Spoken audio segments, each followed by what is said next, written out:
one related to creating better governance and legal frameworks for making decisions. There's another one, for example, to create a very easy-to-use web-based tool to connect issues to solutions, so that when you want to find a policy on a certain issue, you can find examples of this policy being implemented, how the policy is working. You can connect with a network of experts who could help you implement the policy, etc. That's another example of a project. So there are 4 of them that you can find them.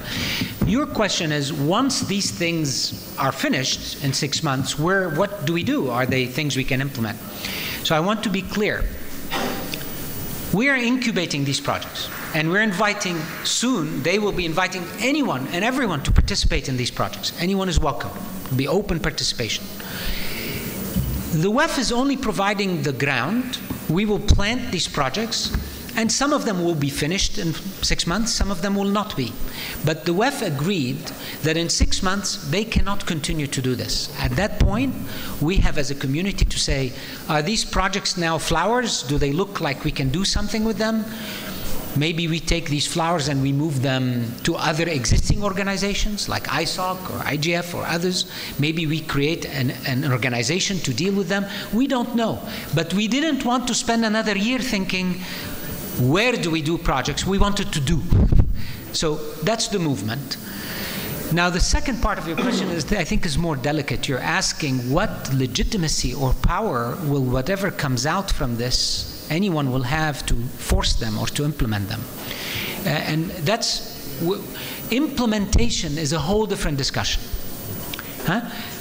As President Ilves' report said, and I think this is very worth reading if you haven't, it said the solution to internet governance has 3 stages.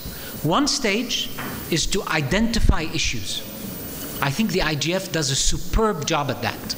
We can meet, we can identify issues and discuss them and debate them. The second stage is to identify solutions for these issues. And that's the stage where ICANN does its job for its work, but there aren't many solutions that are visible yet that we need to strengthen in a multi-stakeholder way. And then the third stage is solution implementation. And that will be done through the policy processes or voluntarily. Today, all the focus in the Net Mundial initiative is on the middle area. It's how to move from issue identification to solution identification and building. So I hope I answered you, and if I haven't, I'm happy to catch up with you later so we can give the floor to my colleagues. But thank you for your question. Thank you, Fadi. I think in the interest of time, we'll next hear from our 2 remaining speakers, Sally Costerton and Tarek Kamel, and then we will have one last wrap-up Q&A question. And we'll come back to the 2 questions in the back as the first questions. Thank you. Our next speaker is Sally Costerton. She is the Senior Advisor for Stakeholder Engagement. And if you have worked with Sally, then you already know this.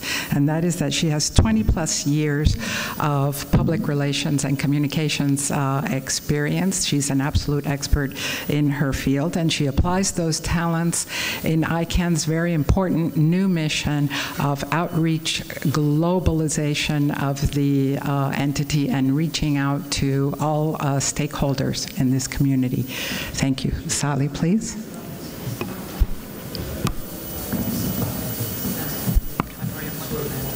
Oh, thank you very much, Olga.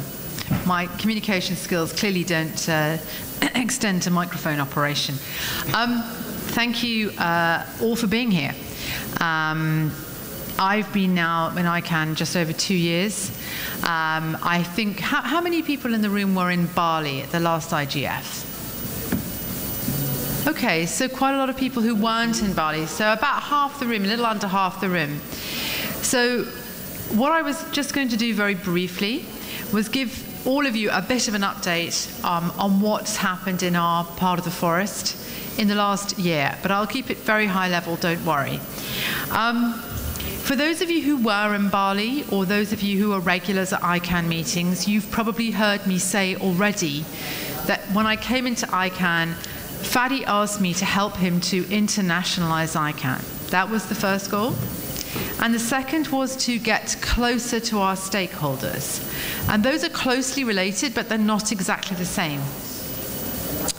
And the strategy that we put in place was in 3 parts, all of which were designed to broaden and deepen our relationships and our dialogue with existing and new stakeholders all around the world, which is extremely ambitious. I'm pleased to say that we have made good progress. There is sometimes I wake up in the night and I frighten myself by how much more there is to do. We are, however, making headway, and much of the reason for that is because of the people in this room. Some of whom are people that we have brought onto staff. Could anybody who is in a regional vice president in this room put their hand up, please? Okay, thank you very much. So for those of you who are sitting at the back of the front, you won't be able to see, I think 5 hands went up. The key thing, a key priority that I had was to broaden out the team of engagement leaders around the world. It's incredibly difficult to run effective engagement programs from thousands of miles away, run by people who don't share your culture and don't speak your language. That's really been more or less completed. We now have teams in different, all around the world actually, led by very experienced practitioners, most of whom have participated in this community for many years. And between them, they have built a series of strong community-based engagement strategies, which many of you in this room participate in, which are all designed to extend that strategy of broadening and deepening both how do we support and protect the core work we do today when we're not at meetings like the IGF, how do we do it day to day, but also how do we bring new blood into that community. And it's not just younger blood, although it is that. And one of the initiatives that my colleague Kwek, who leads our Asia Pacific region, has been particularly focused on is what we've called Next Generation at ICANN. Is a very focused strategy to bring in much younger participants to our ICANN meetings, both virtually and in person. And that's been a very important part of bringing in some of those new voices. Now, those new voices, younger voices, it will not surprise you to know, consume messages in a different way, specifically social media. And we've had a big push in the last 12 months in terms of building out our website, changing it, evolving it, which was done completely bottom up. Chris Gift, our head of digital engagement, had a very talented and dedicated and patient community digital engagement team working with him, and they chivied him and nagged him and supported him and cheered him on through many iterations of our new site. It'll always be iterating. It's the nature of the beast. But the traffic figures are really increased. Language translation has really been a major focus. Again, much more work to do. But I wanted you to know, for example, this year to date, we have translated 15.5 million words. And that's actually up to the end of March. So the scale of the requirement to us to make content more relevant, to go closer to our stakeholders with better languages, this will never stop. It's both human contributions and how do we use technology better. On social media, we have now got a big focus on simplifying our communication. ICANN is complicated. Most of our newer stakeholders are not insiders by definition. We're using video much more in multiple languages. We have 25,000 subscribers to our YouTube channel. We started sharing slides using SlideShare about 9 months ago, and we've gone from 0 to 6,000 downloads in the last 9 months. So these are quite tactical things, but I felt you would find it helpful. And finally, on Twitter, Fadi has a Twitter account, as you probably know. Fadi also has some fake Fadi Twitter accounts, which is an interesting development of working in the social space. I find them fascinating to follow, actually. I can keep up with what's going on. We have, for example, the ICANN President account has gone from 79 followers a year ago, this is the real ICANN President account, to just under 2,000 a couple of months ago, and it's growing all the time. 5,000. Thank you. 4,000. Oh, we had a busy few months. Thank you very much. In terms of physically putting people around the world, getting closer to our stakeholders, we have done some important initiatives in terms of our hubs, our engagement hubs and touch points. Now, we can't put in ICANN offices all around the world because it would be unsustainable. But we are experimenting with different models, language localization programs with our colleagues in Seoul who are working with us inside KISA, helping us with outreach from there. Talking to our partners in Japan about how we evolve new engagement models there. Opening an engagement office in Beijing, expanding our engagement office in Montevideo, opening in Geneva. So we are, 1 minute left, thank you. So we are doing our very best to experiment, and please keep giving us feedback on how those work for you. Finally, I just wanted to talk about our meetings. ICANN meetings are in many ways the heart and soul of ICANN life. That's what people tell me. They continue to be in tremendous demand. The last year has seen us as a community go through an extremely extensive meeting strategy working group review. And I can tell you that we are, again, deepening our access. We have increased by 50% the amount of community-supported travelers that we bring to ICANN meetings since our Toronto meeting. And I'm pleased to say that we are balancing, partly through supported travelers and partly through our rotation model of ICANN meetings, we are balancing the engagement across stakeholder groups and across nationalities, and we need to continue that. And finally, I would like to just reference the introduction of using remote hubs. We actually piloted this at NetMondial, a way of making sure that people could contribute virtually to the discussion. It was so popular that we brought it into our meeting in London, and we had about, I think, 12 cities around the world with us for a full day through our public dialogue day on our Thursday at ICANN. And we will do the same thing at our meeting in Los Angeles. And I have a feeling this is going to become a permanent part of our life at ICANN. I welcome it hugely. I now have people coming to me from all over the world saying, please, can I be a remote hub? And I think that's one of the highest metrics, if you like, of are we engaging effectively closer to our stakeholders if they come towards us and say, please, can I be part of the process? So I'm happy to take questions after Tarek's spoken, but I hope that's a useful update. Thank you. Thank you very much, Sally. And another very important transformation as part of the globalization of ICANN is engagement with governments and international organizations. So we will next hear from Tarek Kamel. And Tarek brings to ICANN a career in communications. He's probably one of the few global experts in both all of the international organizations as well as ICANN, including the International Telecommunications Union, the United Nations, etc. He's considered the father of the internet in Egypt and has been Minister of Communications of his country. So Tarek, please. Thank you, Olga, for the introduction. Good afternoon, everybody. I'm glad to participate in this distinguished panel and to address this distinguished audience within the ICANN Open Forum. I'm going to complement and build on what Fadi and Sally has said concerning the globalization. It was clear when we started this journey, Sally and myself, 2 years ago with Fadi, that one of the major challenges that ICANN board was really mentioning and putting was the globalization of the organization. There were never doubt that the organization is doing an excellent technical job. The root servers are stable, the operation of the IP addresses going forward, but we definitely, the GTLD program has proven that we need further globalization. We need further inclusion from the developing world.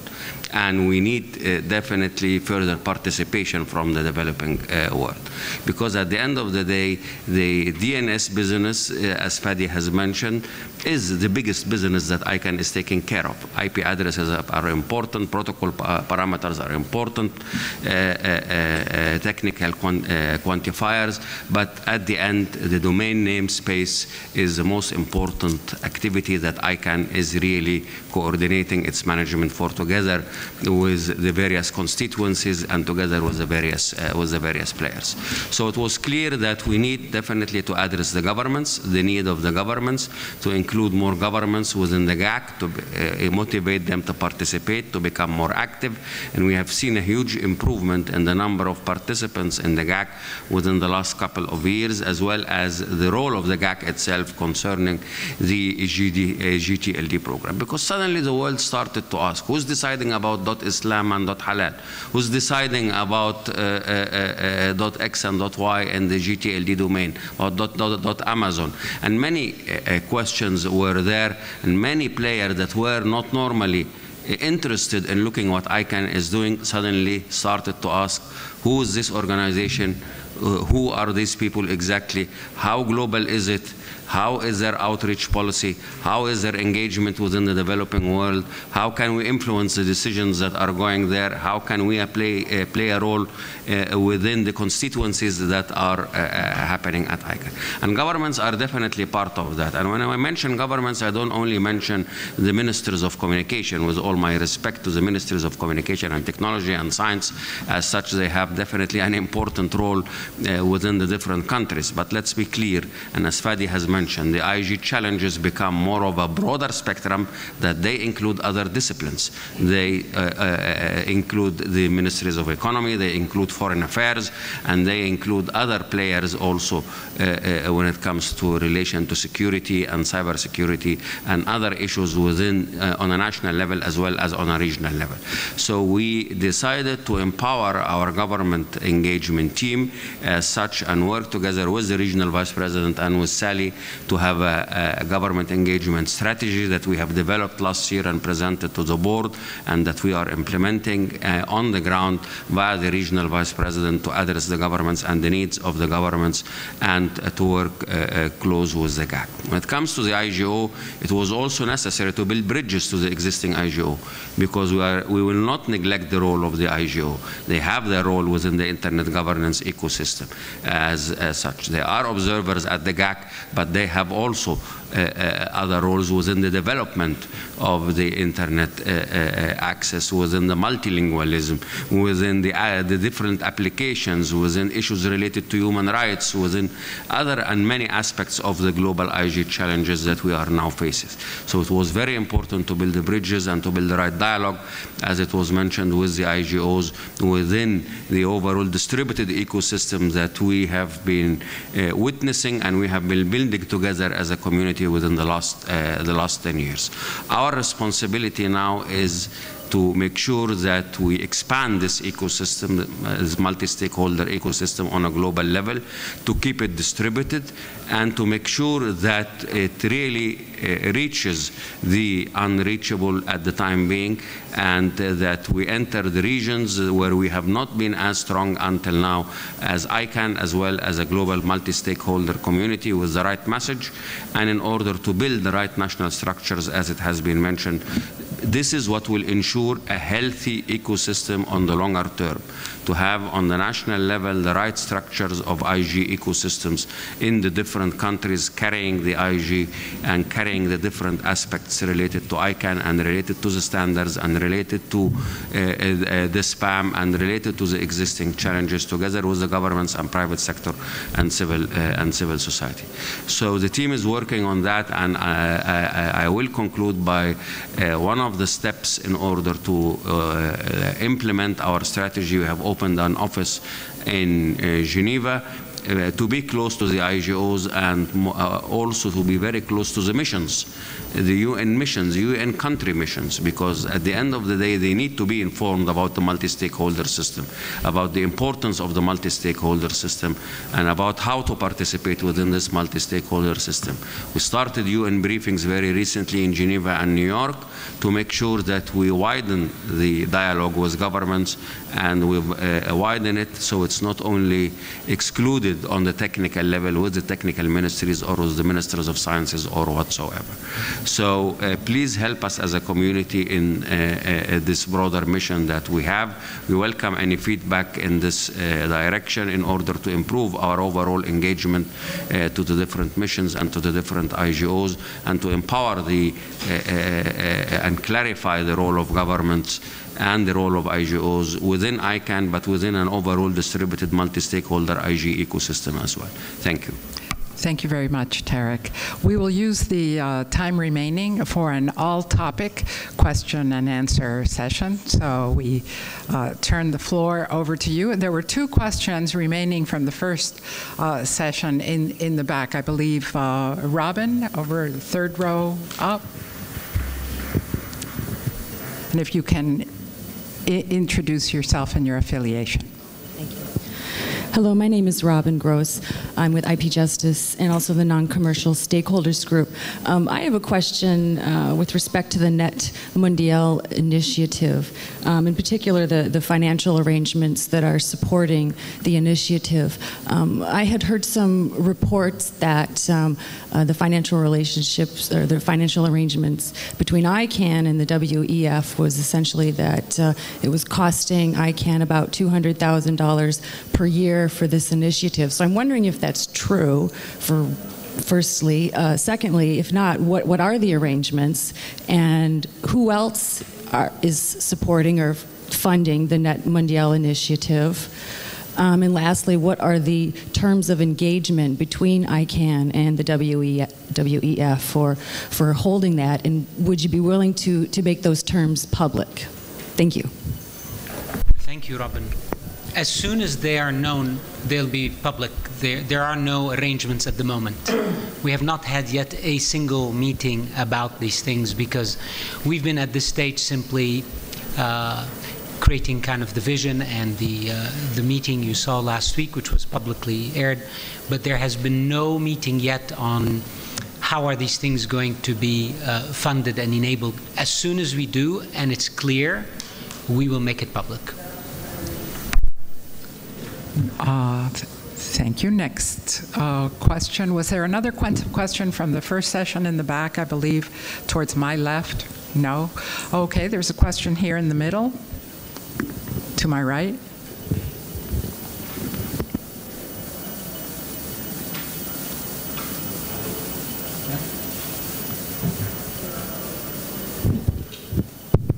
Hello, my name is Mohammed Najm from Lebanon, Beirut, from Social Media Exchange.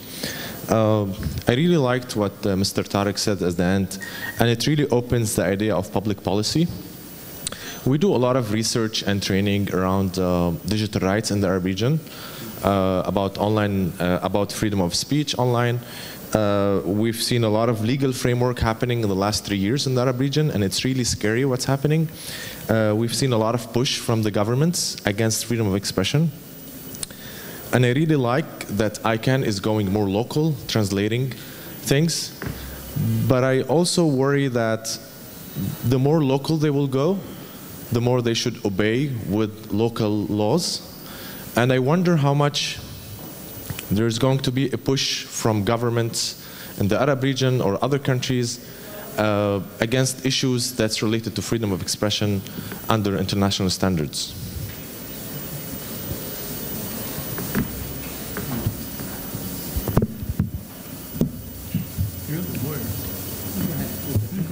Okay. Well, let's see. It's a little bit hard. I am an attorney, but not in my capacity as an attorney. But it's a little bit hard to address your question sort of out of context. But let's take a particular example. ICANN does not run everything that has to do with the internet. It has a very particular mission that has to do with the domain name system.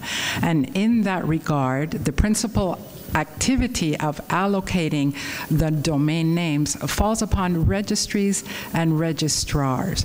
Those registries and registrars have contractual arrangements with ICANN, and within those contractual arrangements, it is made clear that an adherence to relevant local law is an important aspect of those activities. So I hope that helps to frame your question and give us a point of reference for what I believe will continue to be a very important legal and social issue in our dialogue going forward. It has to do with conflicts of laws, with territoriality, very complex and very rich questions. So thank you.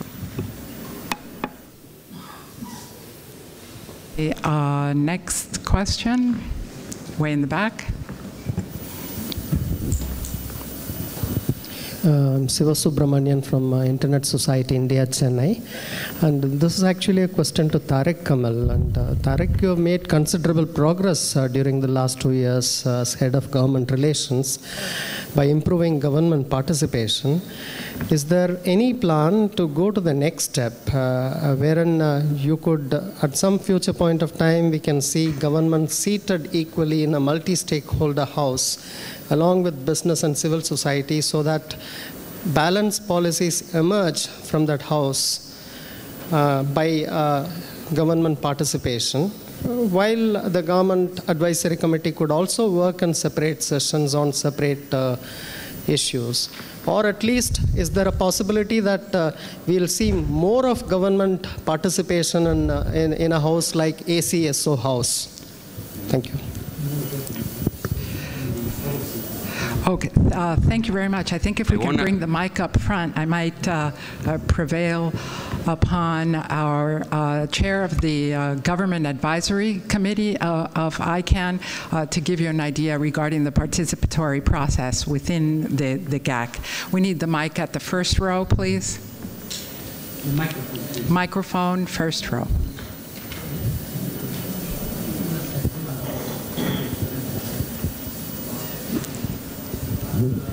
Thank you, Olga. Thank you for sending a question my way. So the Governmental Advisory Committee at ICANN is very much a part of the community alongside businesses, civil society, and other colleagues as part of the multi-stakeholder approach at ICANN. So we have a government committee comprised of more than 140 governments and about 30 observer organizations, and they are basically intergovernmental organizations that are either regionally based or based on a certain kind of expertise that's relevant to ICANN's mandate. So the Governmental Advisory Committee provides advice to the board and to the community, and is very much engaged with working with other parts of the community. And it's really essential, it's really integral to the way that we approach things in the GAC. So as I say, we're really right alongside the other advisory committees and supporting organizations at ICANN and part of that community. Thank you, Heather. Next question. No, if there are no more questions, then I thank you very much for coming this afternoon, and I hope that you will continue to engage. I think we have one more comment. Yeah, I just wanted to say we have a special offer today. If this is your first ICANN meeting, we're distributing free top-level domains in the back. You can grab your own. Thank you very much for coming. Everyone have a wonderful rest of the meeting.